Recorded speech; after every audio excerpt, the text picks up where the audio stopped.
Şimdi beyin ölümü dediğimiz zaman beyin sapında, yani hayati merkezlerin olduğu yerde artık hayatiyetin ortadan kalktığını anlatmak istiyoruz. Şimdi burada tabii hekimlere çok büyük bir sorumluluk düşüyor. Uluslararası olarak da çok büyük bir sorumluluk düşüyor. Çünkü bir hastaya beyin ölümü dediğiniz zaman hastanın yakında kaybedileceğini biliyoruz demektir. Beyin sapındaki ışıklar sönüyor. O söndüğü zaman artık onun bir daha yanacağı yok.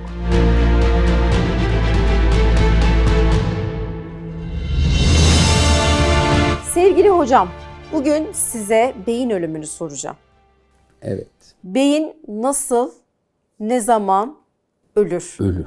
Ya çok tatsız bir konuda şuraya o karikatürü koyalım. Böyle bir şey de var. O karikatürde de gördüğümüz gibi Yiğit Özgür'ün karikatürü, o bir dahi. Onun karikatüründe de olduğu gibi aslında hemen hemen aynı şey. Ölümle beyin ölümü. Bir yerde de doğru diyor zaten karikatürde. Evet, bir yerde de doğru. Şimdi beynin de çeşitli katmanlar olduğunu düşünmek gerekiyor. Bir tanesi bizim entelektüel fonksiyonlarımızı devam ettirdiğimiz beynin kabuk bölümü, korteksi. Daha sonra aşağılarda daha ilkel işlerimizi ama daha hayati işlerimizi fonksiyonlarımızı devam ettirdiğimiz bölümler var. En altta da bir beyin sapı var. Beyin sapı en ilkel ama en hayati yerimiz. Çünkü orada bir sürü hayati merkezimiz bulunuyor. Şimdi beyin ölümü dediğimiz zaman beyin sapında, yani hayati merkezlerin olduğu yerde artık hayatiyetin ortadan kalktığını anlatmak istiyoruz. Tam güzel anlatamamış, yani bunu bir sınavda söylesem çok beğenilmeyebilir ya da derste böyle anlatmıyorum ama herkesin nispeten anlamasını sağlayacak şekilde bu şekilde anlatabiliriz. Beyin sapındaki hayati merkezlerin artık canlılığını ortadan kaybolduğu durumlarda beyin ölümü ortaya çıkıyor. Bunun mantığı ne? Bizim için önemi ne? Bizim için önemi bunun yakın zamanda artık bu hasta kaybedilecek demektir. Yani biz bu hastaya yoğun bakım şartlarında bütün solunum desteğini, dolaşım desteğini, her şeyi versek de artık bu hasta bu şekilde devam edemeyecek. Kısa zaman içinde vefat edecek. Tamamen ölecek anlamına taşıyor. Bunun anlamı ne? Burası çok değerli bir süre demektir bu.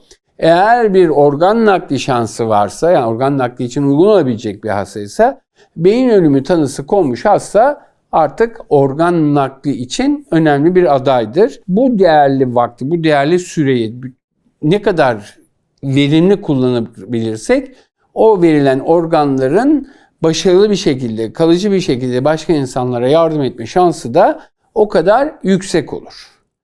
Beyin ölümü tanısı koyduğumuz bir hasta kendi kendine soluma ihtimali yok. Tamamen destekle devam edecek. Dolaşımını devam ettirme şansı da yine yok. Bir zaman sonra hiç yok. Desteklerle de bir zaman sonra olmayacak. Çünkü artık o emiri veren bir merkez yok ortada. Ve bu nedenle de bu hasta artık kaybedilecek. Şimdi burada tabii hekimlere çok büyük bir sorumluluk düşüyor. Uluslararası olarak da çok büyük bir sorumluluk düşüyor. Çünkü bir hastaya beyin ölümü dediğiniz zaman hastanın yakında kaybedileceğini biliyoruz demektir. Acaba organlarını alıp nakledelim mi demektir. Zaten organlarını aldığınız zaman hastayı siz zaten artık tamamen vefat ettiriyorsunuz demeyelim de tamamen vefat ediyor. Hasta artık organsız, kalpsiz, böbreksiz, ciğersiz, karaciğersiz bir hasta haline alıyor. Bunu tanıyı koymak için çok uluslararası olarak da tanınmış olan, ülkemizde de aslında başarıyla uygulanan, yani bu işle ilgilenen insanların da gayet iyi bildiği, ezbere bildiği bir takım kriterler oluyor. Yani işte ne yaparsanız yapın kendi spontan solunumunun gelmeyecek olması, bir takım reflekslerin kaybolması gibi şeylerle tanısı konuyor beyin ölümünün. Beyin ölümü bu kriterler mesela bizim uluslararası sınavlarda da çok sık sorulan ve adayların da gerçekten de hani en başarılı olarak cevap geldikleri sorulardan bir tanesidir. Ülkeler arasında kriterlerde farklılıklar var. Bu farklılıkları soruyu sorarken zaten kabul ediyoruz. Hani senin ülkende böyle diye. Ama bizim ülkemizde de bu çok başarıyla uygulanıyor. Bu bakımdan hani bunu izleyenlerin çok büyük bir endişeleri bulunmamaları gerekiyor. Beyin ölümü denildiğinde ülkemizde beyin ölümü gerçekleşti tanısıyla bitkisel hayata girdi ya da komaya girdi tanısı aynı kefede tutuluyor. Aman hiç değil. Çünkü karışıklık buradan doğuyor. Zannediyorlar ki beyin ölümü gerçekleşti, ben desteği devam ettireyim, belki bir süre sonra hayata döner. Dönmez. Dönmez. Geçenlerde Fethi Hoca da sizle konuştu. Çok da güzel anlattı. İzleyicileri oraya da yönlendirelim. Yoğun Bakım Derneği Başkanı. Koma dediğimiz şey de aslında hele ki benim öğrencilik zamanında bizim rahmetli hocaların hocası Cemalettin Öner'in en favori konularından bir tanesiydi. Bir de o Fransız ekolüyle o koma depaseler falan filan koma tanıları. Buralara çok girmeyelim. Genel olarak bilinen ismiyle bitkisel hayattan bahsedelim. Şimdi biraz önce konuşmanın başında demiştik. Beynin çeşitli katmanları var. Şu anda konuşmamı sağlayan, işte yemek yediğimizde acıktığımı hissedip yemek yememi sağlayan, yani yemek yiyeyim diye düşündürdüğü, galiba acıktım şimdi aklıma gelen şey de bu. Neyse. Hocam bir guruldama sesi geliyor sanki. Evet. Evet, yani düşünmeden sonra hemen yemek yemeye gelince evet bizim zayıflama şansımız yok herhalde. Tamam. Bunu sağlayan bölüm beynin korteksi. Ve bu oksijensizliğe de oldukça daha duyarlı merkezlerimizden bir tanesi. Şimdi şöyle bir durum olabiliyor. Bu hasta başından bir şey geçti. Oksijensiz kaldı beyni. Ama beyin sapının hayatiyeti devam ediyor. Burası çok önemli. Beyin sapının hayatiyeti devam ediyor ne demek? Bu hasta solur, bu hastanın kalbi atar. En önemli iki şey bu. Özellikle de solur. Destek ihtiyacı olabilir solumak için. Ama kendi solunumu vardır. Yani o beyin sapı aşağıya, akciğerlerin kaslarına solu diye emir gönderiyor. Akciğerin kasları da yani göğüs kasları da bu emri takip ediyor. Yeterli yetersiz karışık ona cevap veriyor ve soluyor bu insan. Burada ne demek? Bu insan ölmez. Yani kolay kolay vefat etmez. Bu insanın hayatiyeti devam ediyor. Burada organ naklini kimse düşünmez. Yani gerçekten manyak olmak lazım. O ayrı bir şey. Çünkü artık bir yaşıyor. Zaten adı üstünde. Bitkisel hayat. Burada bir ölümden bahsetmiyoruz, hayattan bahsediyoruz hakikaten ama ne yazık ki yine adı kendini tarif ediyor. Bitki gibi yaşıyor demek. Ne demek bitki gibi yaşıyor? Yaşıyor ama bizim sadece bunu soluyor. Sulamamız gerekiyor. Bizim bunu beslememiz gerekiyor. Bütün ihtiyaçlarını gidermemiz gerekiyor. Bitkisel hayat bu şekilde uzun zaman bakımla ilintili olarak uzun zaman devam edebilir, hayatını devam ettirebilir. Çok ender durumlarda ama ona da bitkisel hayat dememek gerekiyor aslında. Mesela uzun komalardan çıkan hastalar var. Benim yakınlar, doktor olarak değil hasta yakın olarak da söyleyebilirim. İşte ciddi bir emboliden sonra bir hipoksik, oksijensiz bir periyot geçirip bir komaya girip 15 gün uyuduktan sonra pat diye bir gün uyanıp ya halamı çağırın bana diyen yakınlarım oldu. Bunlar farklı şeyler.